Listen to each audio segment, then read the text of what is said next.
The wisdom of Solomon. సొలొమోను యొక్క జ్ఞానము మనకి అవసరమై ఉన్నది. దేవుడు మనకి నూతనమైనటువంటి జ్ఞానాన్ని, నూతనమైనటువంటి తెలివితేటలను, నూతనమైనటువంటి బుద్ధి కుశలతను దేవుడు దయచేయాలని ఆలోచన కలిగి ఉన్నట్లుగా మనము వాక్య భాగంలో జ్ఞాపకం చేసుకోవచ్చు. ప్రియులారా, వాక్యంలో మనం చదివినట్లయితే మొదటి రాజుల గ్రంథము చూడండి, నాతో పాటుగా 3వ అధ్యాయము 16 నుంచి మనం చదివినట్లయితే, తరువాత 2 స్త్రీలు రాజునొద్దకు వచ్చి అతని ముందర నిలిచిరి. వారిలో ఒకత ఇట్లు మనవి చేసెను, నా ఏలినవాడ చిత్తగించుము, నేనును ఈ స్త్రీయును ఒక ఇంటిలో నివసించుచున్నాము. దానితో కూడా ఇంటిలో ఉండి నేనొక పిల్లను గంటిని. నేను కనిన 3వ దినమున ఇదియు పిల్లను కనెను. మేమిద్దరము కూడా కలిసి ఉన్నాము. మేమిద్దరము తప్ప ఇంటిలో మరి ఎవ్వరు లేరు. అయితే రాత్రి యందు ఇది పడకలో తన పిల్లల మీద పడగా అది చచ్చెను. కాబట్టి మధ్యరాత్రి ఇది లేచి నీ దాసినైన నేను నిద్రించుచుండగా నా ప్రక్కలో నుండి నా బిడ్డను తీసుకొని తన కౌగిటిలో పెట్టుకొని చచ్చిన తన పిల్లను నా కౌగిట్లో ఉంచెను. ఉదయమున నేను లేచి నా పిల్లకు పాలియ చూడగా అది చచ్చినదాయను. తరువాత ఉదయమున నేను పిల్లను నిదానించి చూచినప్పుడు వారు నా కడుపున పుట్టినవాడు కాడని నేను తెలుసుకుంటుని. అంతలో 2వ స్త్రీ, అది కాదు, బ్రతికి ఉన్నది నా బిడ్డ, చచ్చినది దాని బిడ్డ అని చెప్పి వారిద్దరూ చెప్తా ఉన్నారు. చూడండి, 2 స్త్రీలు వచ్చి సొలొమోనుతో మాట్లాడుతున్నారు. 2 స్త్రీలకి 2 పిల్లలు పుట్టారు. సరేనని చెప్పి నిద్రలో ఒక స్త్రీ ఒక వైపుకు దొర్లబోయి ఇంకొక వైపుకు దొర్లి బాగా మత్తులో ఉంది పాపం. దొర్లినప్పుడు ఆ చిన్న బేబీ ఊపిరాడక మరణించింది. సరేనని చెప్పి మరణించింది కదా అనేటువంటి ఆలోచన కలిగి ఏం చేసిందంటే, బ్రతుకున్నటువంటి బేబీనేమో తీసుకొని ఏమో పక్కన వేసుకుంది. ఈ మరణించినటువంటి బేబీని తీసుకొని పోయి ప్రక్కన ఉన్నటువంటి ఆ స్త్రీ ప్రక్కలో పండేసేసింది. పండేసిన తర్వాత కొంతసేపటికి ఏమైందనంటే, ఉదయాన్ని ఇద్దరు లేచారు. లేచిన తర్వాత ఆ బేబీకి ఫీడ్ చేద్దామని చెప్పి ఆ తల్లి ట్రై చేస్తూ ఉన్నప్పుడు ఆ యొక్క చిన్న బేబీ మరణించింది. ఇప్పుడు వీళ్ళిద్దరూ వచ్చి సొలొమోను రాజు దగ్గరికి వచ్చి అడుగుతున్నారు, అయ్యా మమ్మల్ని ఏం చేయమంటావు? ఇదిగో నా బేబీ అంటే నా బేబీ. వీళ్ళిద్దరూ కూడా ఏమనుకుంటున్నారంటే, ఇది నా పిల్లే అని చెప్పి ఇద్దరు కూడా రాజు దగ్గరకు వచ్చి వాగ్వాదం చేసుకుంటూ ఉన్నటువంటి సందర్భాలు ప్రియులారా. ఆ సమయంలో వీళ్ళిద్దరి గోల చూశాడు సొలొమోను. చూసి అంటున్నాడు, అసలు ఈ గోలంతా మనకి ఎందుకురా? ఆ ఉన్నటువంటి సజీవంగా ఉన్నటువంటి బేబీని 2 ముక్కలు చేసి వాళ్ళిద్దరికి ఇచ్చేసేయండి అని చెప్పి ఒక తీర్పు చెప్పాడు. ఆ మాట ఎప్పుడైతే చెప్పాడో నిజమైనటువంటి తల్లికి ఎంత బాధేసిద్దండి కదా.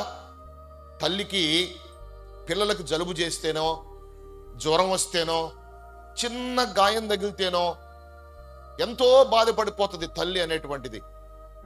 పిల్లోడు జరుగుతా నడుస్తూ కింద పడ్డప్పుడు తల్లి విలవిల్లాడిపోద్ది.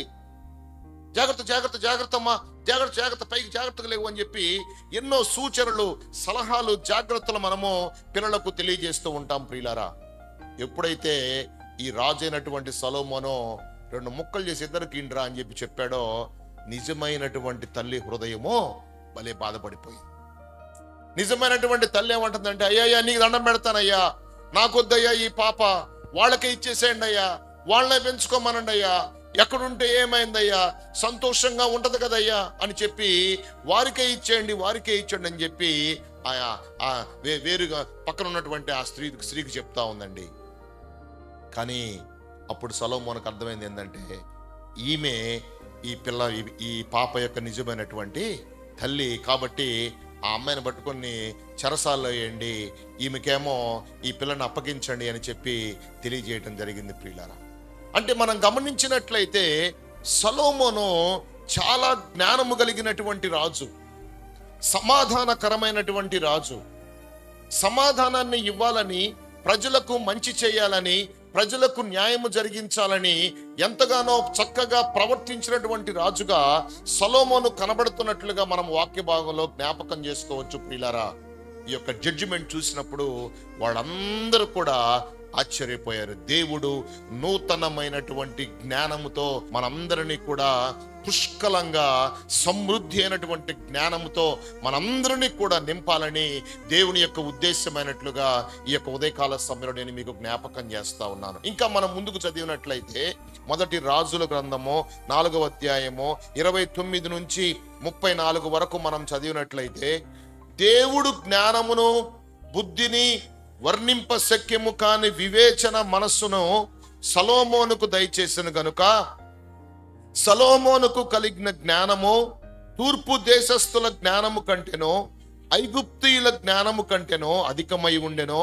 అతడు సమస్తమైన వారి కంటేనో, ఎజ్రాహీయుడైన ఏతాను కంటేనో, మహోలు కుమారులైన హేమాను, కల్కోలు, దర్దా అనువారి కంటేనో జ్ఞానవంతుడై ఉండెను గనుక అతను కీర్తి చుట్టూనున్న జనములన్నిటిలో వ్యాపితమాయెను. అతడు 3000 సామెతలు చెప్పెను, 1005 కీర్తనలు రచించెను. మరియు లెబానానులో ఉండు దేవదారు వృక్షములోనే గోడలో నుండి మొలుచు హిస్సోపు మొక్కనే గాని చెట్లన్నిటినీ గూర్చి అతడు వ్రాసెను. మరియు మృగములు, పక్షులు, ప్రాకు జంతువులు, జలచరములు అను వాటి అన్నిటిని గురించి అతడు రాసెను. అతని జ్ఞానపు మాటలు తెలుసుకొనుటకై అతని జ్ఞానమును గూర్చి వినిన భూపతులందరిలో నుండి, జనులందరిలో నుండి మనుషులు సొలొమోను నొద్దకు వచ్చిరి. చూసారా, సొలొమోను ఎంత జ్ఞానము కలిగినటువంటి వాడంటే ఆయనంట ఇక్కడ చూడండి వాక్య భాగంలో 3000 సామెతలు రాశాడు. ఏం రాశాడు? ప్రావెబ్స్. ఏం రాశాడు? ప్రావెబ్స్ 3000 సామెతలు రాశాడు. ఇంకా మనం చూసినట్లయితే అక్కడ మనం చూసినప్పుడు 1005 కీర్తనలు రచించెను. 1005 కీర్తనలు సొలొమోను రచించాడు. ప్రియ సహోదరి సహోదరులారా, ఆయన జ్ఞానము ఎంతో ఉన్నతమైనటువంటి జ్ఞానం.